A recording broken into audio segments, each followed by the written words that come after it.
آج میں خدا کا راضی نامہ بندوں سے کروا رہا ہوں مگر بندے نہیں مان رہے ہیں۔ آج میں بندوں کا راضی نامہ خدا سے کروا رہا ہوں مگر خدا نہیں مان رہا ہے۔ یہ مشہور حکایت تو آپ نے ضرور سنی ہوگی۔ یہ حکایت بغداد کے مشہور صوفی درویش بہلول دانا کی ہے۔ کون تھے یہ بہلول دانا؟ بہلول دانا عباسی خلافت میں خلیفہ ہارون الرشید کے دور میں ایک صوفی تھے۔ ان کا اصل نام واہب بن عمرو تھا۔ بہلول دانا کوفہ میں پیدا ہوئے تھے اور ان کا تعلق عرب قبیلے بنو عمان سے تھا۔ ان کے والد چھٹے امام جعفر الصادق کے شاگرد تھے۔ بہلول دانا کا کچھ وقت ساتویں امام موسیٰ کاظم کی صحبت میں بھی گزرا۔ بہلول دانا امام موسیٰ کاظم کے پیروکاروں میں سے تھے۔ جب خلیفہ ہارون الرشید نے امام موسیٰ کاظم کو قید کر دیا، ان کے مریدوں نے خفیہ طور پر امام موسیٰ کاظم سے کتاب کی اور پوچھا کہ انہیں کیا کرنا چاہیے۔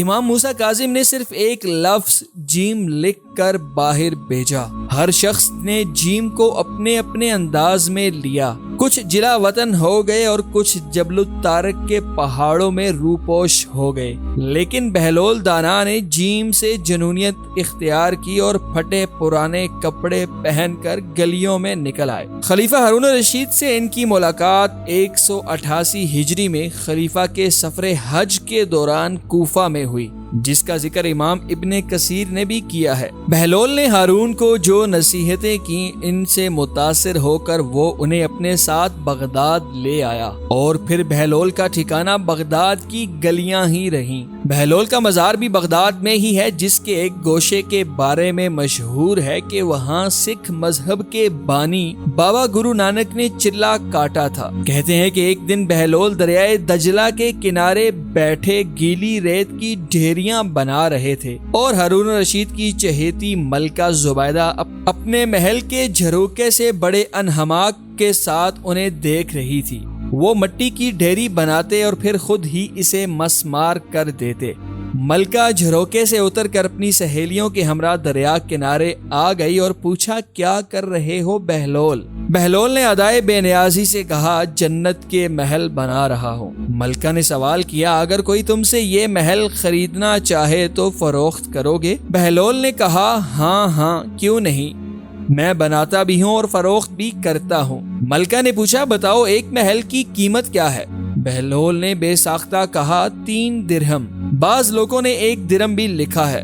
ملکہ کے حکم پر بہلول کو 3 درہم اسی وقت ادا کر دیے گئے۔ یہ واقعہ ملکہ نے اپنے شوہر خلیفہ ہارون الرشید کو بتایا، جسے خلیفہ نے مذاق میں ٹال دیا، لیکن رات کو ہارون نے خواب میں جنت کے مناظر دیکھے، جن میں آبشاروں اور مرغزاروں کے علاوہ خوبصورت محلات بھی شامل تھے۔ سرخ یاقوت کے ایک محل پر اس نے زبیدہ کا نام بھی لکھا دیکھا۔ ہارون نے سوچا کہ دیکھوں تو صحیح، کیونکہ یہ میری بیوی کا گھر ہے۔ وہ محل میں داخل ہونے کے لیے جیسے ہی دروازے پر پہنچا، دربان نے اسے روک لیا۔ ہارون الرشید کہنے لگا، اس پر تو میری بیوی کا نام لکھا ہے، اس لیے مجھے اندر جانا ہے۔ دربان نے کہا، نہیں، یہاں کا دستور الگ ہے، جس کا نام ہوتا ہے صرف اسی کو اندر جانے کی اجازت ہے، لہٰذا آپ کو داخل ہونے کی اجازت نہیں۔ جب دربان نے ہارون کو پیچھے ہٹایا تو اس کی آنکھ کھل گئی، لیکن بیدار ہونے پر خیال آیا کہ اللہ تعالیٰ نے زبیدہ کے حق میں بہلول کی دعا قبول کر لی ہے۔ چنانچہ وہ ساری رات اسی افسوس میں کروٹیں بدلتا رہا۔ اگلی شام وہ بہلول کو تلاش کرتا دریائے دجلہ کے کنارے پہنچ گیا۔ بہلول ایک جگہ بیٹھے اسی طرح مکان بنا رہے تھے۔ ہارون نے پوچھا، کیا کر رہے ہیں؟ بہلول نے کہا، جنت کے محل بنا رہا ہوں۔ ہارون نے پوچھا، بیچو گے؟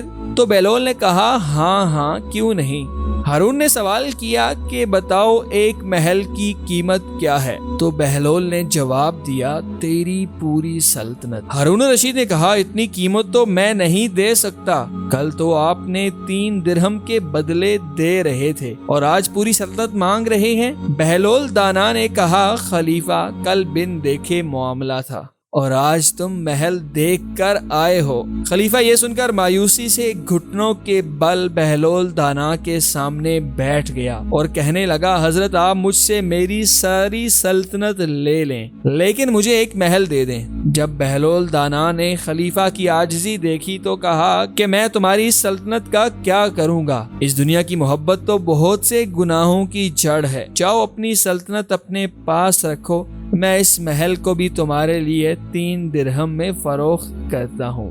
آپ کوئی بہت بڑے درباری صوفی یا ملا نہیں تھے۔ بادشاہ ہارون الرشید کے قریب ہونے کے باوجود بھی آپ بغداد کی گلیوں میں دانائی بکھیرتے نظر آتے تھے۔ آپ بغداد کے لوگوں سے مخاطب ہوتے، ان سے سوال و جواب کرتے اور پھر سچی حکایات سناتے تھے۔ تاریخ دان کہتے ہیں ان کا سامنا کئی بار خلیفہ ہارون الرشید سے بھی ہوا، جس کو آپ ہمیشہ لاجواب کر دیتے تھے، اور ہارون الرشید کی ملکہ زبیدہ بھی آپ کے مریدین میں شامل تھی۔ چند روایات کے مطابق آپ کی تاریخ پیدائش 766 عیسوی اور تاریخ وفات 809 عیسوی بیان کی گئی ہے۔ اس کے ساتھ ہی محمد علی اور پوری ٹیم کو دیجیے اجازت۔ اللہ حافظ۔